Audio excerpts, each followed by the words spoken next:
Hello, World 2, Dark Souls 3, episode 3. Wow, that's the first mistake in a while. Dark Souls 2, Style of the First Sin Edition. Last episode we had gone through the rest of Lost Bastille, except for Belfry Luna, but we've gone through most of Belfry. Wow, Belfry. Lost Bastille. I mean, there are certain areas we haven't gone to that I don't remember how to get to. You know, that's all fun and dandy. So yeah, we're actually at the Sinner's Rise, not the Sinner's Sunrise, and we're gonna continue through here. The last weapon of the day, which, you know, because yesterday was in fact a... What was it? It was a...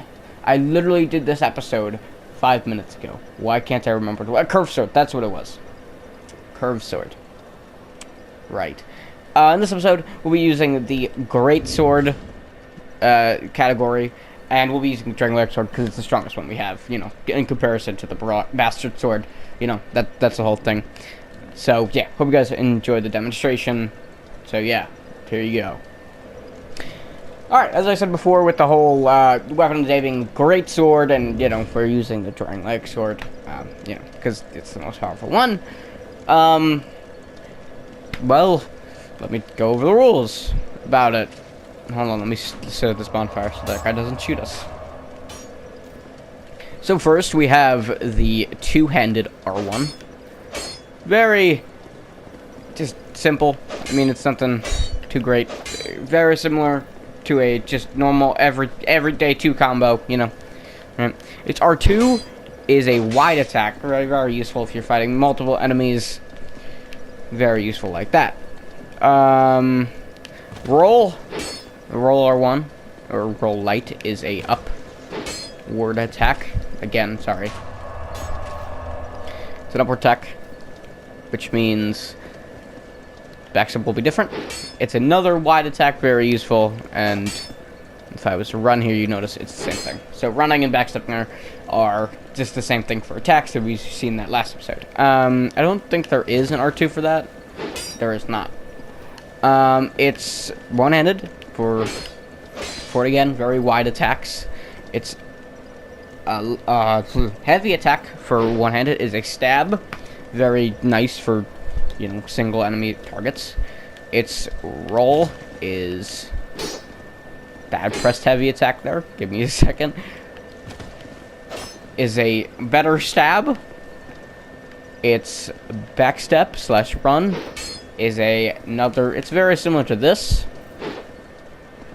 So yeah, and then you have the backstab and the riposte. This is very similar to like the short sword or something. So yeah, I hope you guys enjoyed the rest of the video, and yeah, see you guys then. All right, now that the demonstration is over, here is the list of the great swords because I forgot to do that. Yeah, I did. Here's that list, and the number will be right there. I would normally say the number. Can't remember off the top of my head, and the list of them I don't have it with me right now. So yeah, don't worry, the list will be back tomorrow. But the list will be all there in editing. So yeah, let's continue through this sunrise. I keep thinking sunrise. Why? Why do I think that? Yeah. So literally just drop down there. It's a ladder there, but you don't really need that. And you come over here. Pretty fun area. I would say kill this guy, but then just be careful because behind you is this guy. If you go in this area, you go in that room. This guy that was standing right here won't aggro. Just to let you know, there are 2 people in here.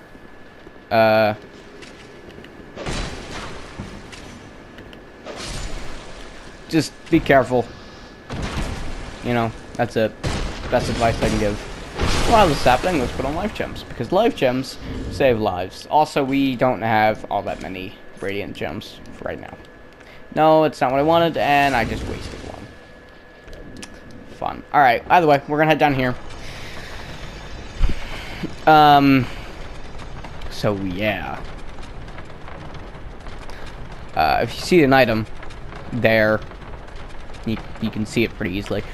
Jump before it fully lands right here, and you can get the item. Lacerating knife. It's a knife, or throwing dagger, which we have.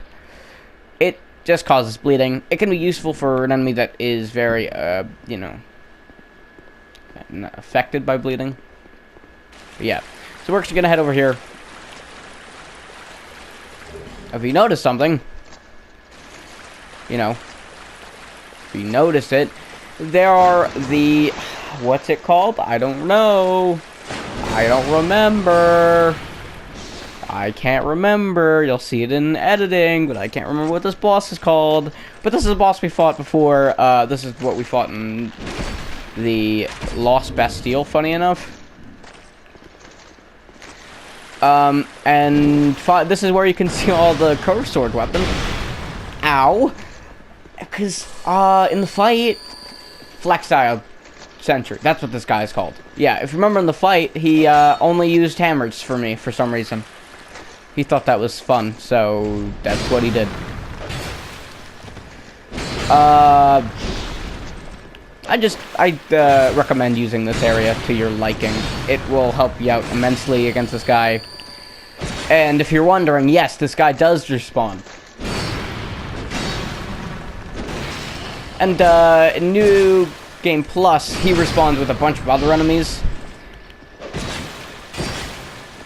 But if you're playing this game in the normal Dark Souls 2, you know, you'll notice something different about him. Well, A, you won't actually notice him at all, because he's not in this area in the normal Dark Souls 2. Which is, you know, kind of funny. In a way. He's not actually here. I mean, he's in, you know, No Man's Wharf, but he's not here. And bring that up once you're done, just in case. For the most part, we're done here. In this little, you know, fighting big enemies things. We'll open this up. Again, I figured this out way later. Way later after I was done with this game for a while. I figured that was there. I figured out that was there from a stream. Again, very fun stuff. Also, watch out. Watch out, because these guys are here and they're not fun. As we've discovered before. Also, these guys don't explode.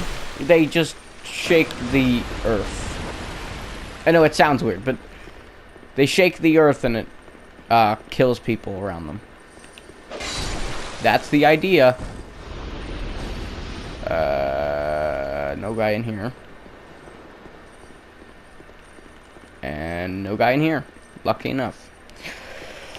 And, yeah, we're gonna switch sides and we'll go down the other side. Kill this guy. Right, as you do. Come in here. Use a Lost Bastille key. And leave, because we're not coming back in there just yet. I mean, we'll be back, of course, but for right now, don't go in that area. And you notice if we didn't have the Lost Bastille key, we wouldn't be able to open that, nor would we be able to open this. So if we used the if we didn't get the Lost Bastille key, we'd have to open that door down there, which is caused by a lever, which opens all these doors, which I'll be checking anyways. So yeah, just be careful. This guy's a spear. We haven't seen anyone. We haven't seen a Hide Knight use a spear, nor have we actually technically fought a Hide Knight. So yeah, that happens. In general, I don't think they're all that bad. Of course, that means in this game that they kind of suck. Just be careful. Best way to do it is to backstab them during those attacks where he jumps. We'll be fighting another enemy that is like this later on. A Hide Spear, really? We'll be fighting another enemy that, you know, is a Hide Knight with a spear. So, yeah. How is that compared to my spear that I have? I think it looks really cool. Does it have anything special with it? It does lightning damage? What? What? I don't remember a Hide Spear doing lightning damage. Either way, it doesn't really matter. Also, either way, let's head over these rooms. So we got this guy. He's pretty cool. Kill him. Here we go. Get a Lowering Skull. I knew this Lowering Skull. Just... Oh! What? You're here. Probably one of the corners. Also, I'm surprised I didn't get hit. Oh! Again! How? Remember how I said, you pull that lever and things happen? Right, this is the whole situation where things happen in. This is what really you need to be careful of. Once you open this lever, all of the guys will spawn. Basically. Not really spawn. That's kind of the, like, really wrong use of that, phrase. But really, it's just like, oh, they'll be there instead. So I only use this door to basically show that they lead to the same area, you know. I would use the Lost Bastille way, which is simply opening the doors up top. Because A, you have to fight less enemies, and B, that's it. Also, if you use the let's see, you run past the Flexile Sentry, and then, you know, you have to unlock the door via lever. You'll realize something mentally, like, oh, wait, this is a bad idea, because then he can still follow me. Right, if you use the doors, he can follow you, but he'll lose aggro much faster. But, I'm gonna shut up here, because, shut up about the door, but I'm opening both of these doors before I go in them. Well, I did go into one of them, but I'm opening both of these doors before we really do anything with them, because we're gonna have to use an item known as a flame butterfly to light a torch automatically, or if you brought a torch all the way through here, which I doubt you did. I'm not sure if the water extinguishes them in this. I'm not 100% sure. I'll just tell you. But I would say light these up. It makes what's kind of come up much easier, which in general is pretty cool. And once you do this once, you never ever do it again. And I'm going to put on a thing on our weapon. I wouldn't use poison for this next area, but I would use magic because it does a little bit more damage. And with that, we head on in to what, you might ask? Here you go.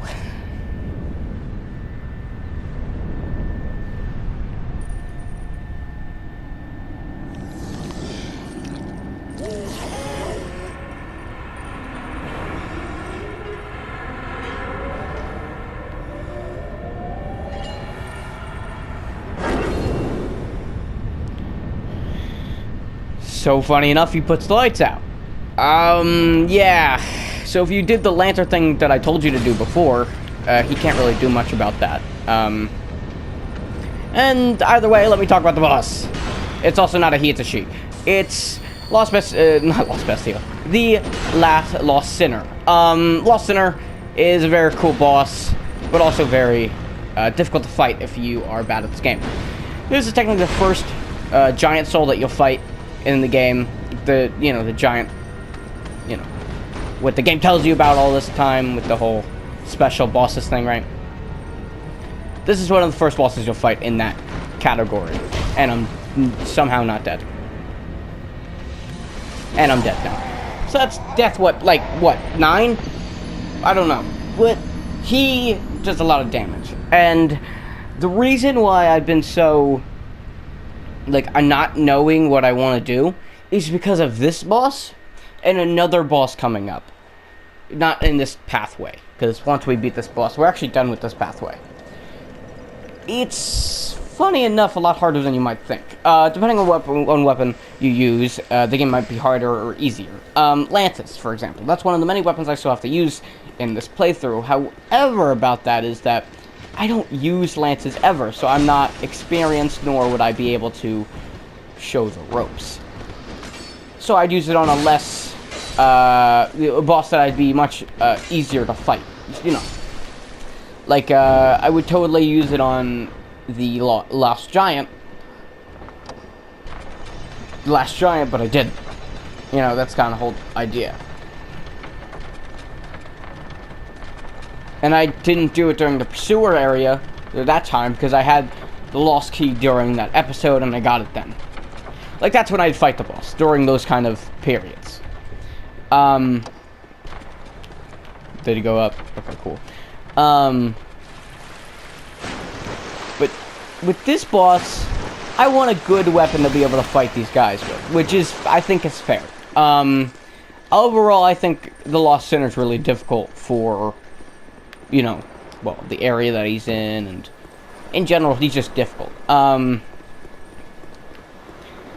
is why I picked this weapon to use, rather than something like, the lance, or the curved sword. And I'd love to use the halberd, but at the same time, the halberd would mean that this weapon doesn't get the justice it deserves.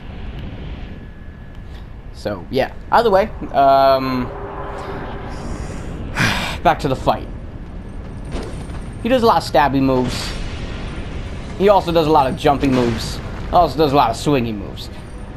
What the weapon he's using, funny enough, is actually an ultra great sword, which is a step up from mine, but technically a step down depending on your preferences on weapons.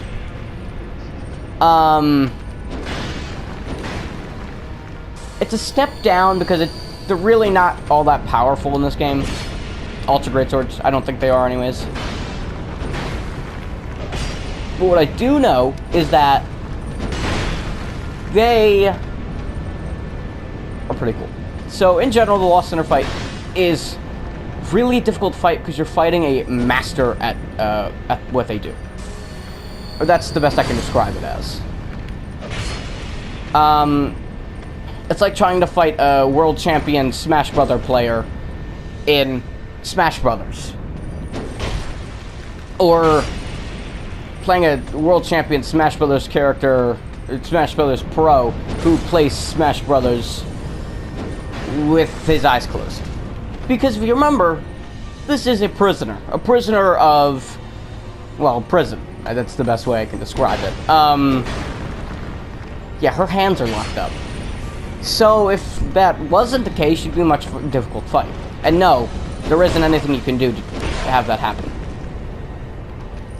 But what I do know to make this fight more difficult is literally put it on New Game Plus. I should have been hit. Literally put it on New Game Plus, because on New Game Plus, about halfway through the fight, 2 pyromancers come into the picture. Also, the boss is more difficult.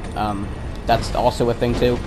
But 2 pyromancers come into the picture, and they will try to kill you. They do respawn every time, if you were wondering. I don't feel like that should have hit me, but I'll accept it anyways.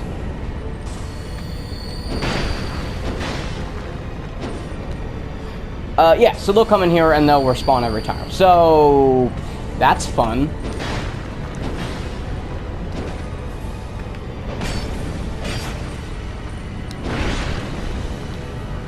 And the more you fight this boss, I feel like the more you'll understand it better. And the more you'll get better at it. If I don't die right here and I just... Please, this is not the time! Kill him! Okay, I need to be careful with what I do next. Alright, let's do this. Got him. Alright, so that's the Lost Sinner fight.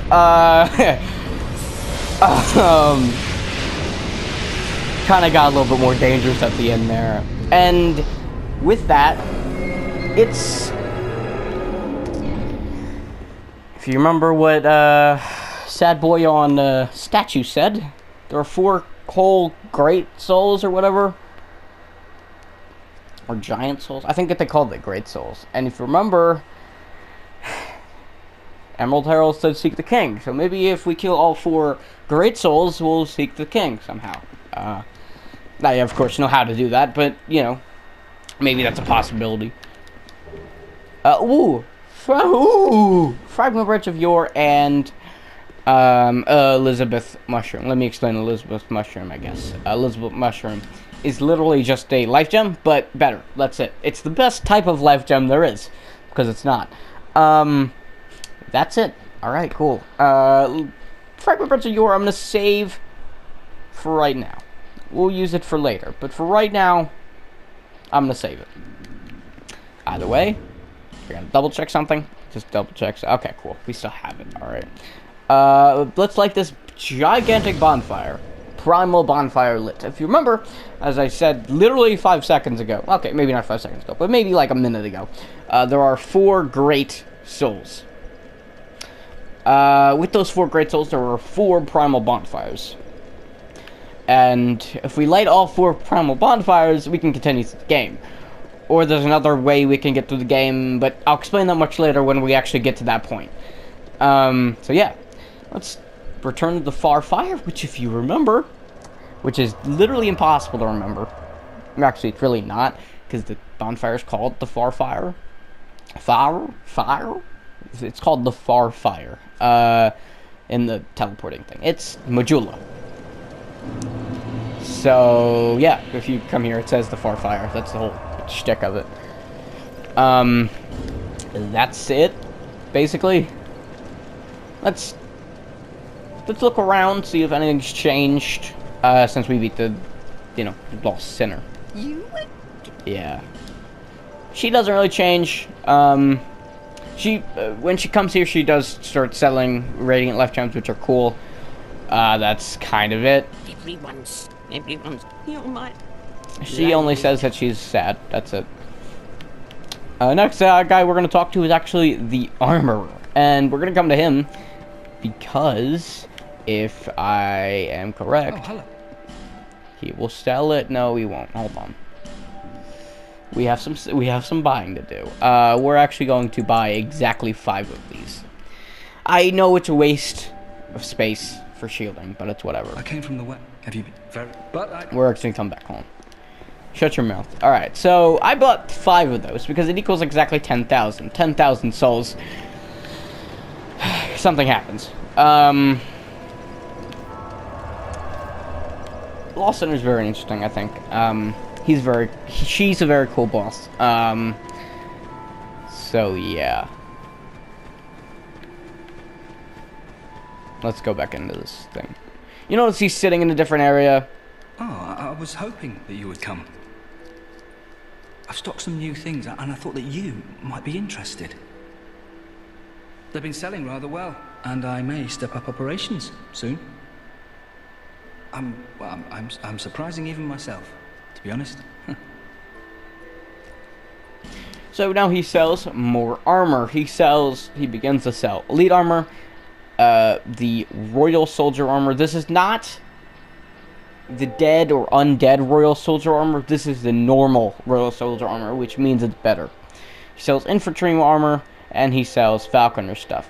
But once you beat a certain boss, which in this case is the lost sinner, he will start selling the items. He, of course, needs to head to the second phase. Always open for bit. But we're not done yet. We're actually going to come back again to talk to him one more time with passion. And we're going to do this because, well, something else happens, funny enough. That's kind of funny, I think. So as we walk back, I don't know, I might buy it. It's all dependent on how I think about it. See, this is the hollow soldier armor. He sells the not hollow soldier armor. He sells the royal soldier armor. What? You're supposed to move. Or either way, it's whatever. We won't be buying this armor now. We might buy it later. So yeah. Also, the elite knight armor is pretty good. So if you want some good armor, use Always that.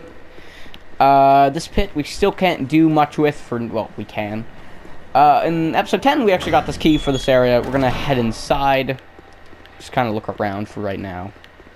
Okay, no, I'm lying. We're gonna come over here and get the Pharaoh's Lockstone.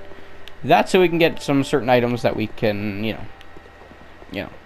unlock with it. Like, we could go back to the Lost Bastille from the last episode and do it. Also, there's a map here. I'll explain more of what this is later. But for right now, I'm not going to explain any of it. This is the first... Is that the first skeleton we've seen in this game? I think it is. Well, that's the, another Estus Flash Shard. Also, there's some bits and pieces of a pot that I'll have to explain later. Or maybe even when Dark Souls 1 Remastered comes out. Because that's something. That seems pretty cool. Either way, we're actually mainly done with this house. I mean, we gotta come up here. I believe there is an item. Yeah, right here. This is a torch and some titanite shards. This would have been useful way earlier on. So I didn't have to buy anything for my curved sword that I'm not actually going to use again. So that's cool. I guess let's use all these souls. Not all the boss. We're not using the boss souls. We will be using them later, but for a different reason. Or, depending on what they give. Which you'll understand more later if you've never played this game. Which, I feel like most people have played Dark Souls 2 or Dark Souls 3. Most people in the Dark Souls series have played Dark Souls 2 and Dark Souls 3, especially if they started in Dark Souls 1. But, like, I started in Bloodborne, technically, but then I went to Dark Souls 2, and then I went to Dark Souls 3. And then I went to Dark Souls 1 a year later. So, yeah. Cool. Let's talk to her. You have a cult that is more than most Old one, that's undead what it can is. say. It's an old one. There's 4 old ones. We're gonna give this SS Flask Shard, and we'll have 5 SS Flasks, which is great. You know. And we'll level it up. I don't know, we'll level up a lot of strength, I guess. Wow, we have 11 level ups. So... what do I want to do? I'm not gonna lie, a lot of time I just put, all of them into one. You know? Just so that it makes that so much better. So I could, like, boost endurance by, like, 11. I should do that. I feel like I should. Yeah. I'll give a boost to endurance. Now we'll have a lot of endurance for certain weapons. Either way, that's kind of it for now. We're done with the whole Lost Bastille. Well, basically, Lost Bastille side of things. Yeah. We're done there, basically, for now. Not even for now, we're done there. Except for one thing, which we'll probably do either next episode or episode later. Either way, I'll see you guys next time. Don't forget to leave a like and subscribe to Chris' channel.